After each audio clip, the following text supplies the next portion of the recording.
So this dress started a few months ago when I made an Instagram video talking about the dress from the 1965 made-for-TV version of Cinderella starring Lesley Ann Warren, and quite quickly there was a public outcry for adoration for this film. Admittedly, I had never seen it before. Have you seen it? Let me know in the comments if you have and where and when you saw it. Creatively, what happens with me is once I get stuck in an idea, like the 1965 Cinderella, it's hard for me to think about anything else. My name is Jude Novelline, and I'm an artist and a custom dressmaker.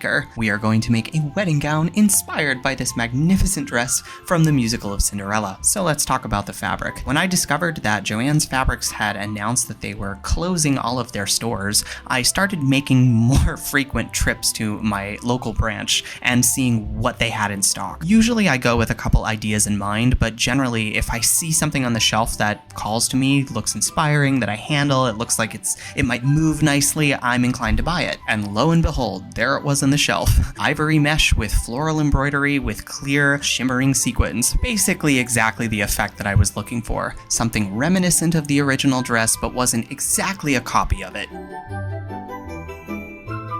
I was a Fashion Week intern in New York City many years ago, and if there was one thing that I learned from that time in New York, it was that you should get comfortable cutting out fabric on the floor. The original gown appears to have a whole lot of hand embroidery in small gold sequins all over the surface of the skirt. As a designer of one, you really have to think about the scope of your entire project and what's actually feasible for you to accomplish on your own. Considering I started this dress only about 3 days before we were going to take photos of it, clearly hand embroidery was out. When I saw this fabric in the store, I immediately started to unroll it and see what the repeat actually looked like. And what I realized quickly was that it was already naturally in a triangular arrangement. And my very geometrically minded brain started to go, okay, so if you take this giant rectangle and you start cutting it into triangles and you sew all of those triangles together, you should get something kind of like a circle if you have enough of the triangles. And yep, that was actually the plan. Like the original, I wanted my wedding gown to have a very full, extra circular skirt. So there were 2 bolts with about 8 yards on each one, so I just bought all of the fabric and hoped that it was going to be enough. As I cut the triangles very carefully out of my rectangular panel, I was taking each one and then pinning it up to my form. Even though they weren't attached to each other, it did give me some indication of how many triangular panels I was getting. I was an opening lifeguard at my local YMCA for about 3 years after college, and one day I was chatting with my manager up on the stand, and she said that she was cleaning out her garage, and she had all of her grandmother's sewing machines, and asked if I wanted her serger. I can't remember if she actually specified it was the serger or if she just said she had a bunch of sewing machines and I was welcome to them if I wanted.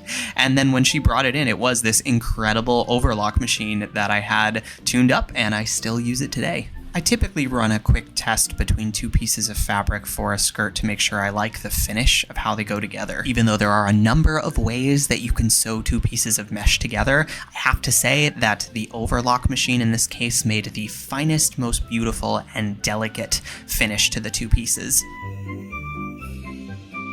After a quick press, the seam line all but disappeared into the fabric, which in itself was pretty gratifying because I didn't totally have a plan for that when I bought the fabric.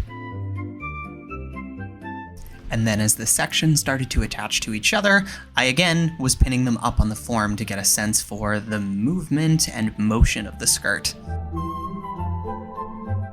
The repeat ended up being approximately 1 triangle per yard of the original fabric, so I probably had about 15 or 16 triangles for the entire skirt. It looked like it was going to be pretty full. And the shimmery floral embroidery was just busy enough that where it was starting to converge with itself at the seam line, it wasn't terribly visible when the skirt was all put together up on the form. I very much have a love-hate relationship with sequin fabric because it makes such a big mess when you go to cut it and really work with it and pretty much do anything with it. It's not quite as bad as glitter, but somehow every time I use it, I tell myself never again, and then I go long enough not using it that I forget and then decide to buy another pretty shimmery, glittery piece of fabric. I'm a very tactile, creative person, so I love being able to handle the individual pieces of material and kind of play with them and pin them up on the form and see how they drape and how they move. So one little tidbit about the original dress that I found from research is that it was extremely heavy. To be fair, there is no formal wear that really anyone is meant to wear for an extended period of time beyond maybe a couple of hours. So poor Lesley is wearing this dress for 18 plus hours on end for the days of shooting the musical. And what happens? Well, eventually she just can't lift up her arms anymore, which is unfortunate because it's a dancing scene. So the studio doctor injected her shoulders with muscle relaxer so that she could keep filming in spite of the physical pain. So one of the goals for my wedding dress is that none of the weight was going to be pulling down on the shoulders and all of it was going to come from the waist. So I drafted my own strapless bodice that was going to have a hook eye closure in the back. And this is now the night before we're going to be taking the photos, so this is pretty much the end of the line for the process. You know that point when you're out of time and you start eyeing your duct tape and your stapler and your hot glue like, or I could finish it that way. I really do love to have things done perfectly the first time, and it pretty much almost never turns out that way. Especially when it comes to sewing, you really just have to trust the process. Some things work, a lot of things don't. The more that you do it over time, eventually you just have a better intuition for the things that will work, and your projects end up going better. But if you're too afraid to fail up to that point, you'll never get there. As I was working through all the different pieces that comprise this rather elaborate strapless bodice, I was already planning how I would do it differently if I were to do it a second time. And that is just personal growth. So if you're experiencing that while you're in the process of doing something creative, you should feel pretty good about yourself. I don't know if anything screams passion for what you're doing more than crawling around on a wooden floor on your bare knees, but I think it explains why I also keep Advil handy in my studio. If you have been to Joann's lately, as you saw the shelves slowly empty themselves of their inventory, you were probably shopping from a large series of remnants, and that's pretty much all I had to do the lining for the skirt of the dress. I only had one shot at this, so I grabbed my measuring tape, made a few educated guesses, and just started cutting. I had arranged this shoot a few months earlier with a good friend of mine who had agreed to fly out to model a couple of dresses that I was making. She was extremely sweet and patient to keep me company while I was frantically just kind of running around like a crazy person trying to pin whatever remained of this dress and throw something together that could be wearable in the next 30 minutes. That used to make me nervous, but now I think it's just part of the fun. I knew that I wouldn't have time to fully finish the top of the dress at that point, so I was just pinning it together in any way that was actually sort of possible to close it, mostly with safety pins. My friend and I shot some images back and forth for inspiration, and she certainly picked the perfect makeup palette. The general styling for the hair and makeup was inspired by Princess Buttercup from The Princess Bride, a very simple and classic look for the fairytale princess.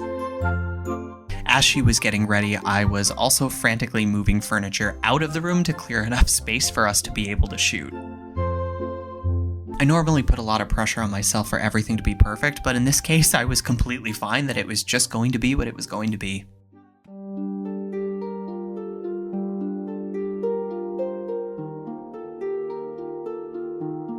We shot this in the afternoon using only the natural lighting from the window, and I was so happy with how it turned out.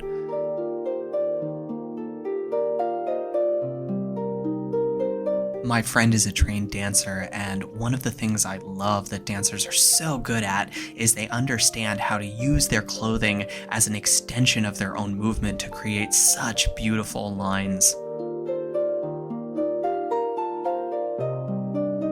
What I was most proud of seeing the dress in motion was that despite the fact that it has an unpure waist in the skirt, that the weight was still pulling from the waistline. Despite the fullness and weight of the skirt, it really did just move perfectly. The scarf billowing behind her was a souvenir that I bought at the Louvre in Paris depicting a Botticelli that's there, and my mother couldn't help but notice the resemblance between my friend and the Botticelli.